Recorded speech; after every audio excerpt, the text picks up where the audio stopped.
Yo, what's good YouTube? Antayami here, back with another video. And in today's video, I'm gonna showcase a very cool new bridge I came up with while testing and just trying to figure some things out. And towards the end of this video, I'm gonna showcase or tell you if this bridge is worth it or not, as included in the title of this video. So is this bridge worth it? Is it great to go for? I'm gonna talk about that as we go through, and I'll show you case the deck that I am currently using for this particular deck. And if you guys come up with again, in the comments down below, any new ways to bridge or any type of things I could have explored and I haven't explored yet, please let me know. But without further ado, let's go ahead and showcase the new bridge here. So we're gonna go ahead and start with the engage, and of course this is all gonna be pretty much standard stuff. It's gonna look very standard here. Engage Kagari add back Hornet drones, and then Hornet drones effect to bring out another token. And then we go into our Cupsy effect is going to search out our Cupsy and our Marshmallow, and then we're gonna discard our Feather Duster. I almost said Feather Storm. Effect of Cupsy, searching our Surprise here, and then from here we're going to go into our Marshmallows effect to summon itself out, and then we're going to go into our early Arclight. Then after that, we're going to activate Surprise. Surprise is going to bring back our Marshmallow. Marshmallow is going to add back our Surprise here, and then we're going to go into a Snatchy. Snatchy effect is going to lock us into level 2s, or sorry, Link 2s and lower. So no Prinky and Princess in this line. Again, there's a lot of different variations you can do with this particular line, but I'm going to showcase this just because it's pretty much the safest through everything. So this is the line I'm going to show you guys for now. Then we're going to go Minions effect to summon back our Marshmallow. Doesn't really matter which one you choose. Then we'll go into our Lollipo. And this is like really good because right now, this looks like a very normal, yummy line, right? So the fact that this bridge looks so generic, it's the best part about it. But you're going to see something that's really risky here in a second, why I'm like kind of like, but we'll see. Let's go. Next, we're going to use Lollipo's effect, and we have to summon back our Cupsy and a level 1 monster. Has to be like this. Has to be either Cupsy or Marshmallow and Cupsy here. Or I guess you could bring back Snatchy, but I like Cupsy.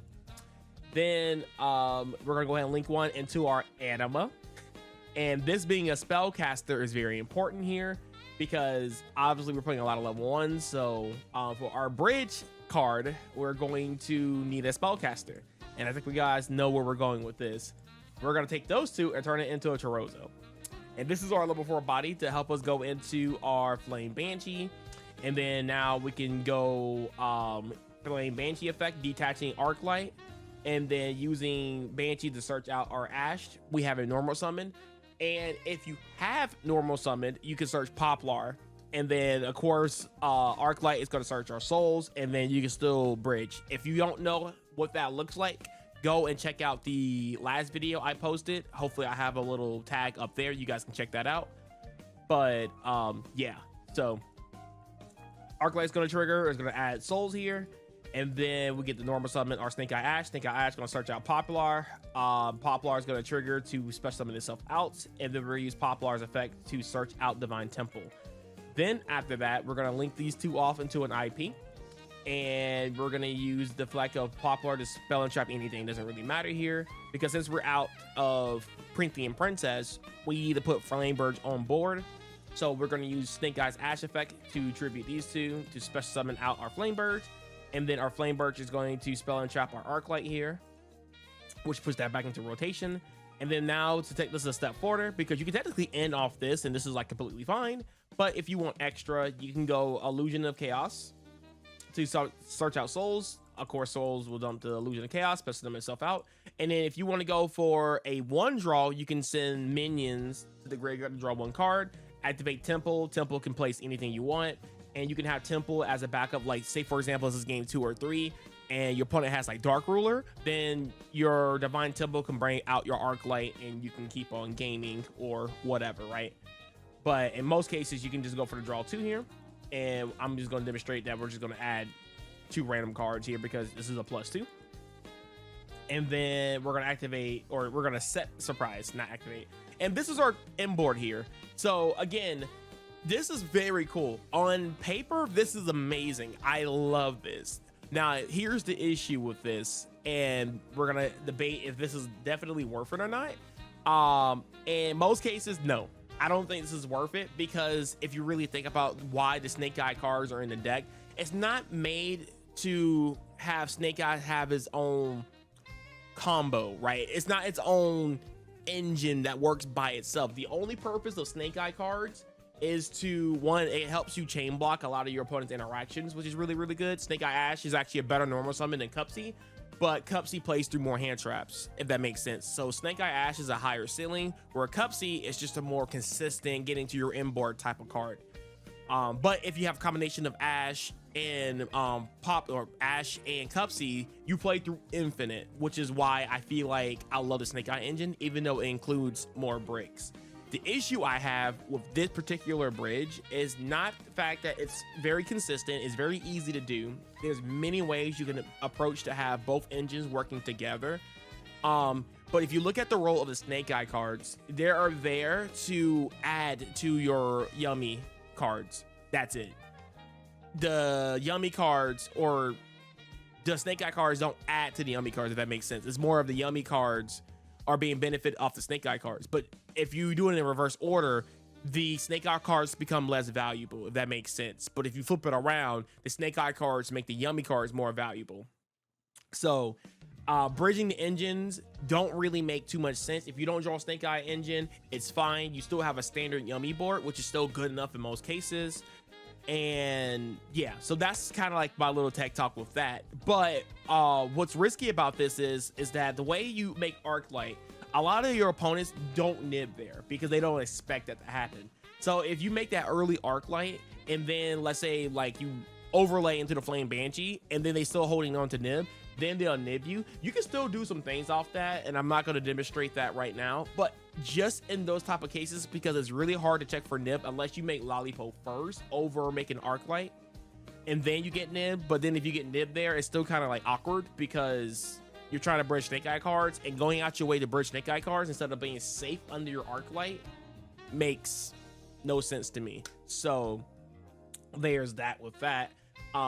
But another cool thing is that, well, it's not really cool, is that your bridge is very finicky. And what I mean by that is that if you think about the popular hand traps in the format, right? You have Draco Tail, which is a very hard matchup versus your deck, right? Because they play Femina, they play Nib, they play cards that pretty much can break your board. And if they do like little tiny hand traps like Bell and stuff like that, you have to activate Arc Light. And when you activate Arc Light to protect your combo, then you can't bridge your Snake Eye engine. So basically your combo is very weak, and also Droll too, because Droll is becoming more popular, so you can't even bridge your engine with Droll being popular.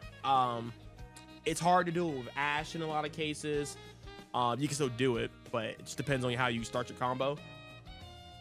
And cards like Fua reps the combo, things like, it's just a lot of variance. So if it pretty much debates on if your opponent literally don't know what they're doing, or if they're playing all board breakers. Only time the bridge is very, very good. And then even in that case, if it's really still worth it, because if they have board breakers per se, let's say they start with a Dark Ruler, look at your inboard right here. If they Dark Ruler you here, was bridging the Snake Eye engine even worth it? Yes, your cards float and you have like surprise set here and stuff like that, but in reality, it's not that crazy, right? So like, if you look at it on both cases, how I feel if it's worth it or not, yeah, it can be. It's a higher ceiling combo. It's really cool that you can actually bridge it, and I'm very happy that I found a way to do both. Realistically, it's not worth it, and that's where I stand with it. You can do this. If anybody can come up with any more suggestions or combos or anything that can help out with this particular setup, please let me know, because I'm trying. And you guys know me, I like to cook with a lot of different decks. If you guys go back to my old YouTube or videos and stuff, I play like Labyrinth, Sprite, and I made it work in that format. I've mixed a lot of different things, and I try to put a bridge together. But this one in particular is very like, it's one of the first times I'm saying that it may not even be worth it to even do this. I like it when, if you draw Snake Eye cards, you draw Snake Eye cards. If you don't, you got Yummy cards. So, but yeah, I'm gonna go ahead and showcase the deck list really fast so you guys can see what I'm cooking with. And oh, I'm gonna show you case another issue in a second. So let's go ahead and hop into the deck profile version of it, and I'll show you guys what I'm talking about. All right, so we're here with the deck profile version of it, and the main deck looks basically the same. The only difference is I up the count of the souls and the illusion of chaos, because during your first combo you could search it obviously with your sending Arclight to the graveyard, but then you could have follow-up by searching the second one and still doing the same thing with sending Flamebirds to the graveyard and then adding, you know, infinite bodies and stuff like that. So not only that, hard draw on this card is a little bit better in this version because you are playing Chorozo, and Chorozo requires a spellcaster, which is another way you can bridge into the combo. Again, I'm not going to showcase that. I'm not trying to do spreadsheets and stuff on this deck because I don't think it's really worth it, but there's a lot of cool things you can definitely do with this variation. But if you look at the extra deck, because that's the only thing that's really like different, is that these are our bridge cards. So we have Anima, we have Flame Banshee, and then we have Chorozo, right? 3 extra deck monster slots that's being used for this particular situation. Now, if you notice something that's missing here that is near and dear to my heart, Linkuriboh. Linkuriboh is missing. And I really like Linkuriboh, not with the yummy cards per se, but with the Snake Eye cards. Like those, that bridge right there, just having Linkuriboh back with the Snake Eye cards, I dearly miss, especially when you start with normal summon Snake Eye Ash, and instead of going into Linkuriboh, you go into Anima. It just feels nasty, right? So like it's just, and it comes up a lot in grind games stuff where you can bring back Linkuriboh over and over again, and its effect is relevant because it protects your yummy board, right? And without that card, it just like makes your opponent goes into battle phase, beat over things really easy. So the absence of no Linkuriboh, like it's just scummy to me. I don't like that. But there were some concessions, right? Because I actually cut IP because I was like, what if I cut IP for a Linkuriboh? Now you have Anima for the bridge, which barely comes up if your opponent hand traps you, and you have Linkuriboh, which is great, but at the same time, IP adds way more to your inboard, because not only that IP is good in like to matchups like Mizurugi, because you can actually go IP Mizurugi into SP, and SP banishing Mirakumo, and IP sticks, and then your whole board floats because you got Flamebirds and Ambluel and things of that nature. So you're gonna bring back 2 bodies off the Flamebirds, which is your 2 Snake Eye monsters, and then Ambluel brings back your Snatchy. So like, you don't care for that matchup. Like the Snake Eye cards make that matchup so much easier going first. It's insane. So yeah, you don't really care for that matchup as much. And Draco Tail is a little tricky, but I'm still working on how to like really tie in that matchups, because sometimes they open Fua and this feels kind of bad. So yeah, that's the issue with that. So like the extra deck, if you had 16 cards in your extra deck, I feel like this is almost like viable, but the fact that it's not really worth going for the bridge, and you got to cut either IP or Linkuriboh to make this work, it's just not, I can't do it. So if we could find a combo that can take out 1 more slot out of the extra deck, that would be fantastic. But until then, I think we're gonna go ahead and end it off here. Also, again, let me guys know what you guys think about this. If you guys have any suggestions, please let me know. But I think I'm kind of done trying this out. So, all right, guys, thank you guys for watching. Have a great day. Peace.